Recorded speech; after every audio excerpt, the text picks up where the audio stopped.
Saya memeluk agama Islam karena saya melihat junjungan saya yaitu Yesus Kristus yang dalam Al-Quran Isa Al-Masih, dia melakukan semua apa yang dilakukan oleh orang-orang Muslim. Ternyata apa yang dia lakukan itu semua tertulis di dalam Al-Quran. Ya, seperti contoh.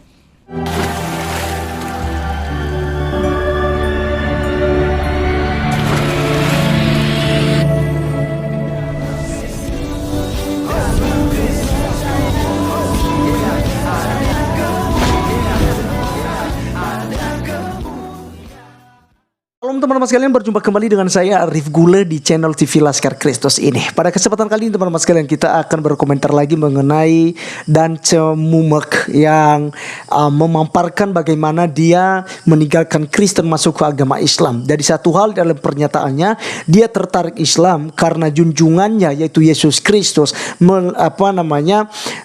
melakukan semua yang dilakukan oleh orang-orang Muslim dan semuanya tercatat di Al-Quran. Ini adalah klaim omong kosong teman-teman sekalian. Ya, ini adalah mimpi buruk. Oleh karenanya teman-teman sekalian, kita langsung saja untuk mengomentari hal ini dan saya mengajak untuk menonton videonya terlebih dahulu. Berikut videonya.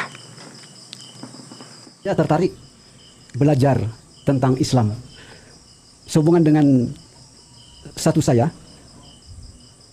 Sebelum saya mualaf, saya adalah dosen Islamologi. Nah, kenapa saya memeluk agama Islam? Karena saya melihat junjungan saya yaitu Yesus Kristus yang dalam Al-Quran Isa Al-Masih, dia melakukan semua apa yang dilakukan oleh orang-orang Muslim. Ternyata apa yang dia lakukan itu semua tertulis di dalam Al-Quran. Ya, seperti contoh Yohanes 17 ayat 3 disebutkan begini: Engkau satu-satunya Allah dan aku adalah utusan. Nah, hal ini diungkapkan dalam Al-Quran, menunjukkan tauhid. Kita hanya menyembah satu Allah. Ya, bukan tiga Allah, tetapi satu Allah. Kenapa hanya satu Allah? Dan Yesus itu adalah utusan. Ibrani pasal 1 ayat 1. Allah menyampaikan firman lewat para nabi-nabinya. Allah menyampaikan sesuatu perantara para nabi-nabi. Nah, Isa Al-Masih atau Yesus Kristus dalam Bible, dia adalah perantara sehingga terbentuklah Injil. Dan dia sebagai hamba berdasarkan Alkitab. Ya, oke, teman-teman sekalian, baik ya. Itu yang kita sudah dengarkan dari Dance Mumek ya. Di mana teman-teman sekalian dia mengatakan bahwasanya dia pindah ke agama Kristen ke Islam ya, itu karena dia mengetahui bahwa junjungannya itu yaitu Yesus Kristus melakukan apa yang dilakukan oleh orang-orang Muslim. Contohnya Yesus sholat sampai sujud itu sampai mukanya ke tanah. Ya, ini klaim-klaimnya ya. Di dalam videonya di Hagia Sophia itu sangat jelas sekali. Ada 6 poin yang saya nilai di sana itu memang benar-benar ngawur teman-teman sekalian ya. Yesus Kristus dan murid-muridnya. Yesus melangkah ke depan, murid-muridnya ada di belakang. Lalu dia berdoa dengan metode yang dilakukan oleh para Muslim, bersujud, kepala menyentuh dasar lantai. ya. Luar biasa. Saya mengikuti jejak Yesus sehingga saya masuk Islam. Kemudian dia juga mengatakan teman-teman sekalian bahwa Yesus melakukan semua ya apa yang dilakukan oleh orang Muslim saat ini dan semuanya tercatat di Al-Quran. Nah, sebelum kita berkomentar lebih jauh teman-teman sekalian, saya mau mengingatkan kita satu hal. Dalam video yang kemarin saya bahas tentang beliau, dia mengatakan bahwa Al-Quran itu suci ya, paling sempurna, maka tidak mungkin Al-Quran mengutip perjanjian lama dan perjanjian baru. Alkitab ya, artinya Alkitab teman-teman sekalian, Al-Quran sama sekali tidak mengutip hal itu. Untuk itu saya mengajak kita dulu untuk melihat video ini sebelum kita menanggapi apa yang disampaikan oleh beliau. Berikut videonya. Al-Quran bukan mengutip perjanjian lama dan perjanjian baru. Tetapi dalam Al-Quran, Allah Subhanahu wa ta'ala menerangkan kepada dunia bahwa Al-Quran meluruskan dan menggenapi semua nubuat-nubuat yang tertulis dalam kitab-kitab terdahulu. Ya, teman-teman sekalian, sangat jelas sekali ya, di mana dia katakan bahwa Al-Quran itu tidak mengutip ya perjanjian lama dan perjanjian baru, tetapi Al-Quran itu sempurna ya dan meluruskan apa yang salah dari Alkitab sebelumnya, nubuatan sebelumnya, menggenapi itu kata dia. Jadi ini sangat bertolak belakang dengan apa yang disampaikannya tadi teman-teman sekalian, bahwasanya apa yang dilakukan oleh Tuhan Yesus Kristus di dalam Alkitab, seperti yang diceritakan dalam Alkitab, itu semua tertulis di dalam Al-Quran.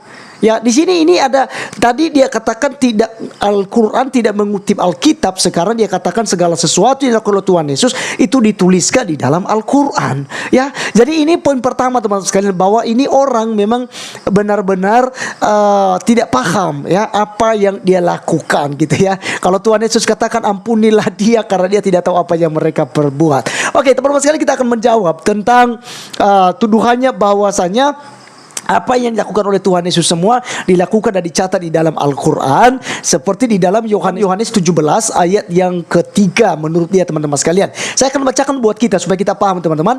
Inilah hidup yang kekal itu, yaitu bahwa mereka mengenal Engkau satu-satunya Allah yang benar dan mengenal Yesus Kristus yang telah Engkau utus. Nah, rata-rata para ustadz juga ini beranjak dari sini, dari satu ayat ini, dan mereka menyimpulkan bahwa Yesus itu hanya utusan, dia adalah nabi gitu ya, dia adalah hamba seperti disampaikan oleh Atsmuman tadi, walaupun dalam penyampaiannya tidak lengkap ayat ini yang dibacakan. Nah teman-teman sekalian, inilah kekeliruan daripada saudara-saudari kita yang ada di Muslim ya, yang beragama Islam. Seringkali mereka salah kaprah kalau mereka katakan Yesus adalah utusan berdasarkan ayat ini. Itu semua karena mereka nggak paham dan mereka tidak baca secara keseluruhan pasal 17. Oke, sedangkan di sini saya mengajak kita hanya membaca sampai ayat ke-6 aja teman-teman sekalian, dan kita akan paham apa makna di sini.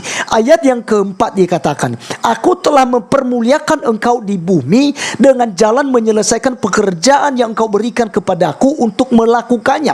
Oleh sebab itu ya Bapa, permuliakanlah aku padamu sendiri dengan kemuliaan yang kumiliki di hadiratmu. Perhatikan, ya Bapa, permuliakanlah aku sendiri padamu ya dengan kemuliaan yang kumiliki di hadiratmu sebelum dunia ada. Aku telah menyatakan namamu kepada semua orang, dan engkau berikan kepadaku dari dunia. Mereka itu milikmu dan engkau telah memberikan mereka kepadaku dan mereka telah menuruti firman-Mu. Jadi teman-teman sekalian, di sini ayat ini menjelaskan tentang eksistensi daripada Yesus Kristus sebagai firman Allah, sebagai Allah satu-satunya, sebagai Bapa itu yang telah mengutusnya sehingga disebut sebagai utusan. Ini yang tidak dimengerti oleh mereka. Ayat ini merujuk kepada pasal pertama ayat yang ke-1.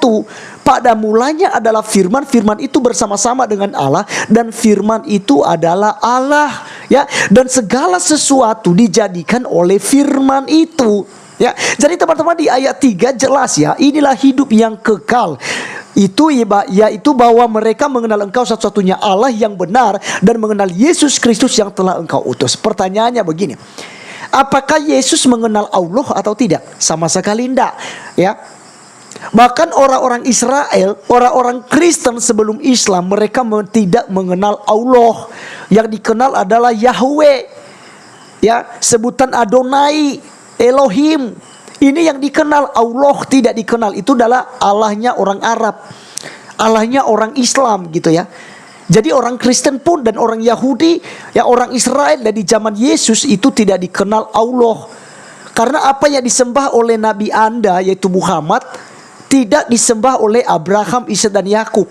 Karena Allah Abraham, Ishak dan Yakub, Allah Musa ya, Allah Sulaiman dan Allah semua orang-orang Israel pada waktu itu yaitu Yahweh. Dan Yahweh ini yang tidak kelihatan ya, mewujudkan dirinya sebagai manusia yaitu Yesus Kristus. Makanya ya, di dalam ayatnya yang ke 6 dikatakan begini teman-teman sekalian. Perhatikan baik-baik. Aku telah menyatakan namamu kepada semua orang yang engkau berikan kepadaku dari dunia. Siapakah itu? Yaitu nama Yesus Kristus. Ini nama Allah yang telah diperkenalkan kepada dunia. Yeshua HaMashiach. Di perjanjian lama kita kenal Yahweh, ya. Di perjanjian baru dia memperkenalkan diri karena yang menyelamatkan orang-orang Kristen, yang menyelamatkan manusia adalah Yeshua HaMashiach. Jadi tidak dikenal Allah. Oke ya. Nah, jadi teman-teman sekalian, kemudian dia merujuk kepada Ibrani, ya. Kita lihat tadi dia merujuk kepada Ibrani pasal 1 ayat 1. Ya, di mana di sana dikatakan setelah pada zaman dahulu Allah berulang kali dan dalam pelbagai cara berbicara kepada nenek moyang kita dengan perantaraan nabi-nabi. Ya, jelas sekali. Di sini tidak ada yang perlu diragukan, tetapi dia menyeleweng. Berdasarkan hal ini dia katakan Yesus itu hanya utusan, Yesus itu hanya perantaran. Betul. Tidak ada satupun yang datang kepada Bapa di sorga kalau tidak melalui Yesus Kristus, ya. Jadi di sini jika kita mengerti hal ini, justru ini mempermuliakan nama Tuhan Yesus Kristus dan membesarkan dan meyakinkan banyak orang bahwa Yesus Kristus itu adalah Tuhan satu-satunya. Dia adalah Allah yang esa. Bukan tauhid yang kalian pahami yaitu Allah. Tauhid yang dipahami adalah Yahweh, gitu ya. Yahweh, Shema Israel Adonai Elohenu, ya Adonai Echad, gitu. Ini dia syahadat itu, bukan Allah yang dikenal di sana, Yahweh, ya. Nah, jadi teman-teman sekalian, apa yang disampaikan oleh Pak dan Cemumek ini sama sekali tidak merontokkan iman Kristen. Ya, kalau dia rontok imannya, dia masuk ke Islam, silakan, kita tidak ada masalah. Tetapi yang jadi masalah, kemudian dia itu ya menyerang kekristenan, jadinya merasa diri bahwa dia itu menemukan hal yang betul di Islam dari salah di Kristen, menyalahkan kitab suci Kristen, padahal makna yang dijelaskan oleh beliau itu keliru, ya. Jadi teman-teman sekalian, saya akan jelaskan tentang tauhid dalam Kristen, ya. Tauhid ini sudah duluan dikenal oleh orang Kristen karena Kristen tidak pernah menyembah 3 Tuhan, ya. Bapa, Putra dan Roh Kudus ini adalah Tuhan, satu kesatuan yang tidak bisa dipisahkan walaupun beda pribadi. Pribadi Bapa yang kita kenal dalam perjanjian lama yaitu Yahweh, ya, itu adalah Allah, itu adalah Tuhan. Kemudian pribadi Firman, kalimat, yaitu Firman yang menjadi manusia itu Yesus Kristus. Ini adalah anak Allah, putra Allah. Maka teman-teman sekalian, ini juga pribadi kedua karena dia berasal daripada Allah. Itu sebabnya dikatakan dalam Yohanes 17 ayat 3 tadi, dia adalah utusan karena dia berasal daripada Bapa itu sendiri. Tapi bukan menjelaskan pada hakikatnya dia adalah utusan seperti nabi-nabi pada umumnya. Tidak demikian. Justru ini menjelaskan eksistensinya sebagai firman Allah, sebagai logos, kalimatullah yang telah menjadi manusia. Dan kedua adalah Roh Kudus, yaitu Roh Allah itu sendiri. Ini pribadi ketiga yang menyertai orang-orang percaya sampai pada saat ini. Nah, dari ketiganya adalah sama-sama Tuhan, ya. Tritunggal itu bukan 3 Tuhan seperti yang kalian pahami, ya. Nah, jadi teman-teman sekalian, bagaimanapun kalau orang sudah yang membenci Kristen, ya maka inilah jualan mereka, ya. Kita akan teruskan Ibrani 1 ayat 1. Justru di dalam ayat yang dikutipnya di kitab Ibrani ini akan menjelaskan tentang kebenaran daripada Tuhan Yesus Kristus lagi sebagai perantaran yang menyelamatkan umat manusia. Kita akan lanjutkan di dalam ayat yang kedua, ya. Tadi ayat pertama Allah berfirman dengan perantaran anaknya, ya. Setelah pada zaman dahulu Allah berulang kali dan dalam berbagai cara berbicara kepada nenek moyang kita dengan perantaran nabi-nabi, maka pada zaman akhir, catat baik-baik ini Pak Mumen, ya, maka pada zaman akhir ini ia telah berbicara kepada kita dengan perantaraan anaknya yang telah ia tetapkan sebagai yang berhak menerima segala yang ada. Oleh dia Allah telah menjadikan alam semesta. Itu dia loh. Jadi dari firman itu, dari anak tadi, ya kenapa disebut sebagai anak Allah? Karena dia berasal dari Allah. Ya, bukan berarti Allah melahirkan anak secara lahiriah. Ya, ini adalah kiasan untuk penyebutan, untuk menganalogikan tentang bagaimana Allah nujul menjadi manusia. Contoh, anak tangga, tidak mungkin tangga beranak. Anak kunci, tidak mungkin kunci beranak. Nah, ini analoginya, ini logikanya Pak Mumek. Jadi jangan Anda mengklaim bahwa apa yang dilakukan oleh Tuhan Yesus, junjungan Anda dahulu, lalu semua ada di Islam. Berarti plagiat dong. Kalau Anda di video tadi singkat Anda katakan bahwa Al-Quran sama sekali tidak mengutip Alkitab, tidak mengutip Perjanjian Lama dan Perjanjian Baru, ya. Tapi ternyata Anda mengatakan bahwa semua yang dilakukan oleh Yesus Kristus ada semua di dalam Al-Quran, ya. Lalu kemudian tadi teman-teman sekalian, dia juga menyamakan Isa Al-Masih dengan Yesus. Sekali lagi saya akan bantah hal ini. Yesus Kristus Tuhan kami tidak sama dengan Isa Al-Masih. Orang berbeda. Ya, mungkin Anda menyamakan tapi kisahnya berbeda. Maka kita mengambil kesimpulan Isa Al-Masih bukanlah Yesus karena kisahnya udah berbeda. Kelahirannya saja, bayangkan. Isa lahir di bawah pohon kurma. Sementara Yesus Kristus adalah Tuhan, lahir di kandang domba di Bethlehem. Nah, jadi teman-teman sekalian, ini jangan dicocokmologi, jangan disama-samakan antara Isa Al-Masih dengan Tuhan kami Yesus Kristus. Anda salah kaprah, salah nuduh, salah ngomong Anda, gitu. Nah, jadi teman-teman sekalian, sekali lagi apa yang disampaikan oleh Pak Dancem Mumek tidak membantah tentang ketuhanan daripada Tuhan Yesus Kristus yang adalah Tuhan dan Juru Selamat kita. Yesus adalah perantaraan. Tanpa Yesus Kristus tidak ada satupun yang bisa datang ke sorga. Nah, kalau Pak Mumek tidak percaya pada Yesus Kristus, Anda tidak sampai ke sorga. Kalau kalian katakan bahwa ikut semua ajaran Yesus, maka kalian tidak percaya kepada Yesus sebagai Tuhan dan Juru Selamat pribadi, kalian tidak masuk dalam kerajaan sorga. Hanya orang yang menerima Yesus Kristus sebagai Tuhan dan Juru Selamat pribadinya yang akan masuk dalam kerajaan sorga. Oke teman-teman sekalian, ya, kiranya video kali ini ya boleh menambah wawasan kita, dan sampai ketemu di video saya selanjutnya. Tuhan Yesus memberkati kita. Salam.